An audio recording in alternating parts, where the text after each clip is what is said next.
yang keren ini. Sebelum mengikuti kelanjutan kisah Dev atau Chen Ping yang semakin seru dan mendebarkan ini, mohon bantuan kalian untuk subscribe, like, komen dan share video-video yang ada di channel ini ya.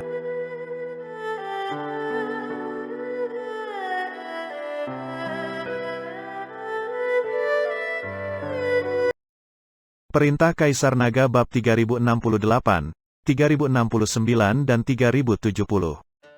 Ji Yun terdiam setelah mendengar kata-kata Siti Qiao, dan terlihat jelas bahwa dia sangat khawatir saat ini.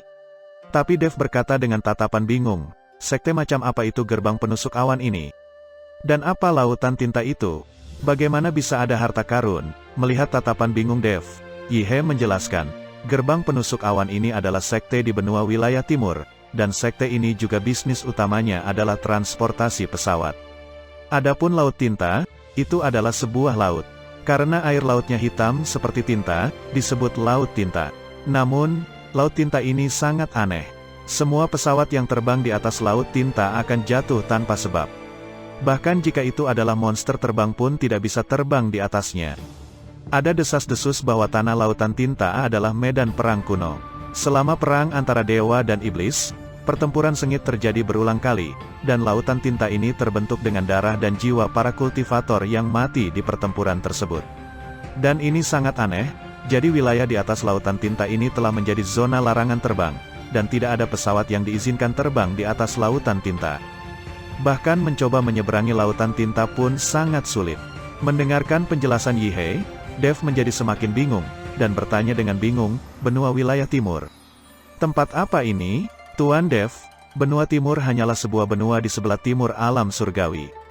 Seluruh alam surgawi dibagi menjadi 5 wilayah, yaitu wilayah timur, barat, utara, selatan, dan tengah, seperti 3 kaisar dan 4 raja dari ras hewan kita, dan seperti beberapa iblis besar dari ras iblis. Sama halnya kultivator manusia juga membagi wilayah mereka menjadi beberapa benua. Setiap wilayah memiliki yurisdiksi penguasa wilayah, dan benua tempat kita berada adalah wilayah utara. Jadi ada penguasa wilayah utara yang duduk di seluruh benua ini. Tetapi alam surgawi dan manusia mencakup wilayah yang sangat luas, dan benua dari berbagai wilayah saling silang, dan setiap kekuatan juga terjalin dan terus-menerus bertarung. Petik 2. Seperti gerbang awan ini mereka bersinggungan dengan sekte surga terbang. Itu karena perselisihan kepentingan, situasi semacam ini akan selalu terjadi, tetapi masalah sepele semacam ini, penguasa wilayah tidak akan ikut campur. Hanya ketika pertempuran skala besar terjadi, atau kebangkitan klan iblis menyebabkan benua tertentu berada dalam kekacauan, penguasa wilayah akan mengirim seseorang untuk bernegosiasi dan menekannya. Jika tidak dapat diselesaikan, penguasa wilayah akan datang sendiri. Faktanya, sudah ratusan tahun, dan saya belum pernah melihat penguasa wilayah ini, dan sepertinya saya belum pernah mendengar mereka muncul. Lambat laun, orang mungkin melupakan keberadaan penguasa wilayah. Namun, masih ada garis demarkasi antara benua 5 wilayah. Tampaknya kali ini, sekte penusuk awan telah melintasi wilayahnya dan merebut kapal udara dan bisnis dari sekte surga terbang. Yi He menjelaskan kepada Dev struktur seluruh alam surgawi secara mendetail, yang membuat Dev merasa terkejut. Dia tidak pernah menyangka bahwa ada orang seperti penguasa wilayah di alam surgawi. Tapi jika dipikir, hal itu normal, alam surga dan manusia sangatlah luas. Jika benar-benar kacau dan tidak teratur, maka alam surga dan manusia pasti sudah lama hancur. Tapi itu belum muncul dalam ratusan tahun. Saya tidak tahu apakah yang disebut penguasa wilayah di 5 wilayah itu benar-benar ada. Apakah kamu tahu level apa yang telah dicapai oleh kekuatan penguasa wilayah ini? Dev sangat ingin tahu tentang bagaimana rasanya mengelola sebuah benua di tempat seperti alam surgawi. Yi He menggelengkan kepalanya dan berkata, aku juga tidak tahu. Aku belum pernah melihat atau mendengarnya. Sepertinya aku belum pernah mendengar ada orang yang melihat penguasa wilayah, dan aku belum melihat penguasa wilayah itu bergerak. Tapi saya pikir dia itu seharusnya ada di alam keabadian. Sekarang, alasan mengapa orang-orang ini tidak suka muncul untuk mengurus hal-hal mungkin karena mereka sedang menunggu kenaikan. Lagi pula, semua masalah akan dianggap sepele jika dibandingkan dengan keabadian sejati. Huaxian, Dev berpikir keras, dia tidak tahu betapa menakutkannya kekuatan itu ketika dia mencapai level ini. Untuk sementara, ada keheningan di pesawat, dan mata Ji Yun penuh kekhawatiran melihat keluar jendela. Dia yang biasa makan dan minum tanpa kekhawatiran terhadap apapun, sepertinya merasakan tekanan pada saat ini. Setelah sehari semalam terbang, pesawat akhirnya mendarat di Fei Tianzong. Saat ini, yang tinggal di Fei Tianzong adalah orang tua, lemah, sakit dan cacat, dan kebanyakan dari mereka mengikuti pemimpin sekte Kelautan Tinta. Si Tikiao tetap tinggal di Fei Tianzong, mengurus beberapa hal. Tuan Dev, saya hanya bisa mengantar Anda sampai di sini. Saya ingin mengambil pesawat ini dan bergegas ke Lautan Tinta, Ji Yun berkata kepada Dev dengan nada meminta maaf.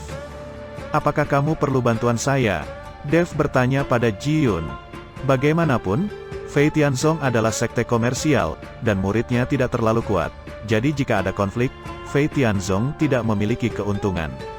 Tidak perlu, sekte penusuk awan sama seperti kita, tidak memiliki banyak master.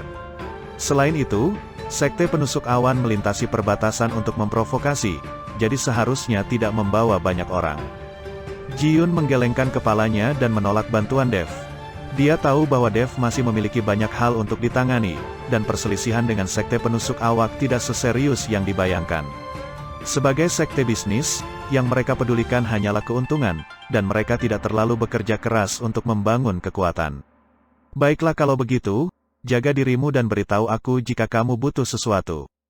Dev mengeluarkan beberapa slip giok transmisi suara dan memberikannya kepada Ji Yun. Untuk Dev, slip giok transmisi suara sederhana ini dapat dengan mudah disempurnakan.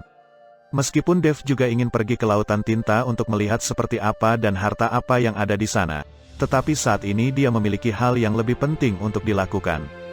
Terima kasih, Tuan Dev. Ji Yun mengambil slip giok transmisi suara dan berterima kasih banyak padanya. Tapi tepat ketika Dev hendak membawa Yi He dan yang lainnya kembali ke kota Kekaisaran Iblis dan mengambilnya kembali dari tangan Huben, seorang murid dari sekte Fei Tian bergegas mendekat. Penatua Si, Tuan Muda, ini tidak baik, hal besar tidak baik, murid sekte surga terbang itu berkata dengan cemas. Ada apa? Ji Yun mengerutkan kening. Master Sekte memimpin orang-orang untuk mengejar orang-orang yang menembus gerbang awan dan memasuki Lautan Tinta, dan mereka tidak dapat dihubungi selama 3 hari. Ini adalah pesan dari orang yang tinggal di belakang. Kata murid Fei Tianzong. Apa? Ayahku telah memasuki Lautan Tinta. Wajah Ji Yun tiba-tiba panik. Anda harus tahu bahwa Lautan Tinta sangat aneh, dan orang sering menghilang, jadi Anda harus naik perahu roh untuk menyeberangi Lautan Tinta, dan Anda harus sangat berhati-hati. Sekarang Ji Yun tidak menyangka bahwa ayahnya akan dengan ceroboh mengejar ke Lautan Tinta untuk mengejar orang yang menembus gerbang awan, dan dia tidak dapat menghubungi selama 3 hari. Sepertinya sesuatu pasti telah terjadi. Pada saat ini, Ji Yun tiba-tiba merasa bingung. Dia hanya seorang menantu, dan dia tidak pernah mengambil tanggung jawab besar. Sekarang ayahnya hilang. Tanggung jawab seluruh sekte Fei Tian tiba-tiba jatuh padanya. Dev memandang Ji Yun seperti itu, dan berkata, Ji Yun, jangan khawatir, aku akan menemanimu ke Lautan Tinta. Tuan Dev, kamu. Ji Yun tahu bahwa Dev memiliki banyak hal yang harus dilakukan sendiri. Aku hanya ingin melihat harta karun apa yang ada di Lautan Tinta, dan mungkin akan ada petualangan. Kata Dev dengan sedikit senyum, dia mengatakan ini dengan sengaja untuk meyakinkan Ji Yun. Setelah selesai berbicara, Dev menatap Yi He dan berkata, Yi He, bawa yang lain kembali ke kota Kekaisaran Iblis. Kamu harus memastikan keselamatan mereka, dan kamu harus menjaga sekte Kuali Giok untuk mencegah sekte Kuali Giok diserang. Titik petik 2. Sekarang kekuatan Yi He telah pulih. Akan sangat mudah untuk merebut kembali kota Kekaisaran Iblis dan berurusan dengan Huben. Adapun Hu Yixiao itu, selama Yi He melangkah maju untuk melindungi Kuali Giok, Hu Yixiao tidak akan pernah mau menyentuh Kuali Giok.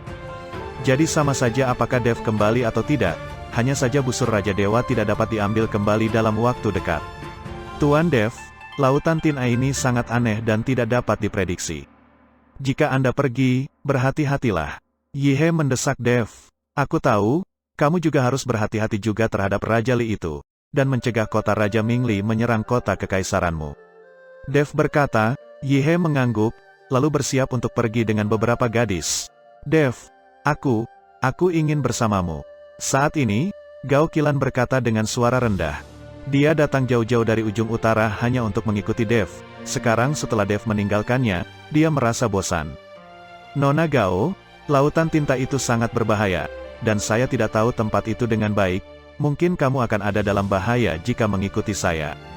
Terlebih lagi, aku menyinggung aliansi penyegel iblis. Mungkin orang-orang mereka juga mengejarku kemana-mana sekarang. Dev berkata dengan jujur, aku tidak takut, karena aku memilih untuk mengikutimu, aku tidak takut bahaya. Jika kamu benar-benar terbunuh, maka aku akan mengikutimu dengan kematian.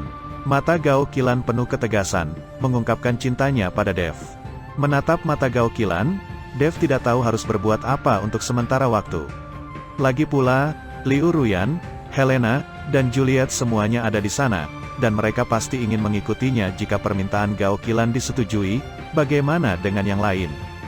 Dev tidak bisa menyukai satu orang di atas yang lain, dan jika wanita ini mengikutinya, itu pasti akan sangat berbahaya. Tuan, biarkan saudari Qilan mengikutimu, ayo pergi ke kota kekaisaran iblis. Lagi pula, Sister Qilan belum tidur denganmu, kamu harus membiarkannya merasakan. Atau gadis besar akan mengikutimu dengan sia-sia. Helena melihat kekhawatiran di hati Dev, jadi dia berkata. Kata-kata Helena samar-samar antara tidak serius atau serius, dan langsung membuat Gao Qilan tersipu. Dev juga sangat malu, terbatuk ringan dan berkata, oke, biarkan Nona Gao mengikutiku, kamu dan Yihe kembali ke kota kekaisaran iblis. Jangan berlarian, aku akan mencari kalian setelah aku selesai dengan urusan lautan tinta. Ketiga wanita itu mengangguk, dan setelah memberitahu Dev untuk berhati-hati, mereka mengikuti Yihe di jalan menuju kota kekaisaran iblis. Ji Yun mengikuti Dev dan Gao Qilan, naik ke pesawat dan menuju lautan tinta. Saat ini, di dalam istana kota kekaisaran iblis, Hu Ben sedang mengadakan perjamuan. Dan di atas perjamuan ada beberapa jenderal dari kota kekaisaran Mingli. Orang-orang ini datang untuk membantu Hu Ben mengendalikan kota Yao Huang. Dikatakan sebagai asisten, tetapi sebenarnya memperlakukan Hu Ben sebagai boneka. Li Xing ingin membuat seluruh kota Raja Mingli mencaplok kota Yao Huang. Di samping Hu Ben, dua wanita genit terus menuangkan anggur ke Hu Ben. Kedua wanita ini juga diutus oleh Li Xing, agar Hu Ben melupakan Putri Isa. Hu Ben juga tidak sungkan, di jamuan makan, dia bermain tangan dengan kedua wanita itu, tidak peduli dengan pandangan orang lain. Sekarang dia adalah Kaisar Iblis, di seluruh kota Kaisar Iblis, dia yang terbesar. Tepat ketika Hu Ben tenggelam dalam kelembutan kedua wanita itu, tiba-tiba langit menjadi gelap, dan hembusan angin mulai menderu-deru. Mengapa cuaca tiba-tiba berubah? Hu Ben melihat keluar jendela, sedikit terkejut. Diiringi embusan angin, gerbang istana tiba-tiba terbuka, dan sesosok tubuh perlahan masuk dari luar. Melihat sosok yang masuk, Hu Ben mengerutkan kening, dengan sedikit keraguan di matanya. Namun saat sosok itu masuk ke aula, mata Hu Ben tiba-tiba membelalak, dan ketakutan di matanya langsung meresap. Iblis, Kaisar Iblis. Hu Ben langsung mendorong kedua wanita itu ke samping, dan menatap Yihe dengan kaget. Dia tidak menyangka Kaisar Iblis Yihe kembali. Di aula utama, para jenderal kota Raja Mingli itu semua terkejut saat melihat Yihe Yao Huang, dan kemudian bangkit untuk waspada. Hu Ben, bisakah kamu juga duduk di kursi di atas aula utama? Kata Yihe dengan ekspresi dingin.